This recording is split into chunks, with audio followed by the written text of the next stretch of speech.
kulan wacan daawadayaal waa mar kale iyo barnaamijkeena taxanaha sirdoonka iyo siyaasadda aan ku eegayno dagaalka Itoobiya iyo ciidamada ra'iisul wasaare Abiy Ahmed uu hogaaminayo Itoobiya oo deegaano dheeraad ah kala wareegay kooxda TPLF. Dowladda Itoobiya ayaana sheegtay in ciidamadeedu ay dib u qabsadeen magaalada Shiwa oo 220 kiiloomitir u jirta caasimadda Addis Ababa, taas oo toddobaadkii hore ay sheegteen dagaalyahanada TPLF in ay iyagu la wareegeen. inta aynan u guda gelin barnaamijkeena oo fidsan fadlan ka mid noqo saaxiibada ku xiran bartayda Facebook mahadsanid. Afhayeen u hadlay xukuumadda Itoobiya ayaa sheegay in ay qabsadeen Shiwa in ay dib ula wareegeen ciidamada Itoobiya iyo ciidamada gobolka ee daacadda u ah ra'iisul wasaaraha Itoobiya Abiy Ahmed Cali, kaas oo toddobaadkii hore ku biiray dagaalka si uu u hogaamiyo weerar rogaal celis ah kadib markii dagaalyahanada Tigreega ay ku hanjabeen in ay qabsanayaan caasimadda Addis Ababa.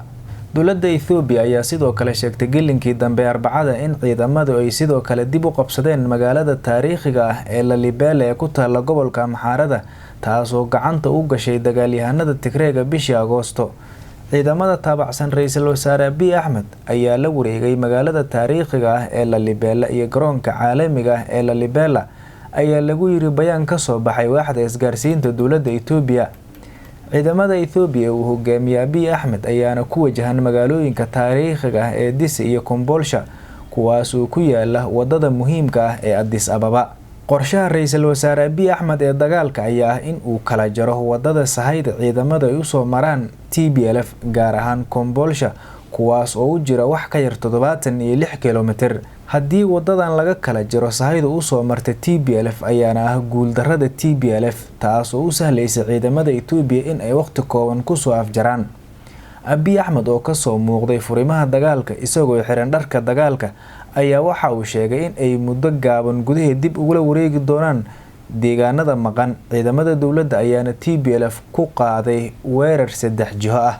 ma jiro wax war ah oo ka soo baxay dhanka ciidamada Tigreega ee la xiriiray guulaha ay gaareen ciidamada Itoobiya. axadii warbaahinta dowladda Itoobiya ayaa sheegtay in ciidanku ay gacanta ku hayaan magaalada Anfarta ee Jifra.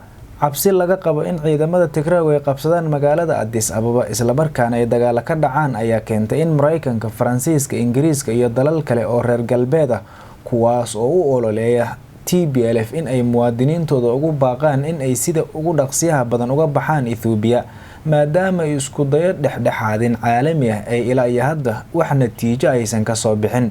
xukuumadda ra'iisul wasaare Abiy Ahmed ayaa sheegtay in dagaalka ay guulo ballaaran ka gaartay caasimadda Addis Ababa ay tahay amni la isku halayn karo.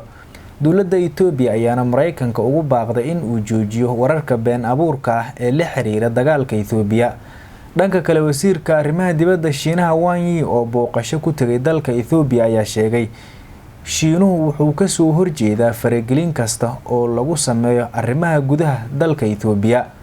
10,000 oo qof ayaa la dilay, malaayiin kalena waa ay ka barakaceen dagaalka tan iyo markii uu dagaalku Itoobiya ka qarxay horaantii bishii November ee sanadkii 2020. waan filay inaad wax badan ka fahamteen barnaamijkeena taxanaha sirdoonka iyo siyaasadda aan ku eegayna dagaalka Itoobiya. waxay wareeg ku soo kordha waxaad ku daawan doontaan wararkeena dambe. mahadsanid.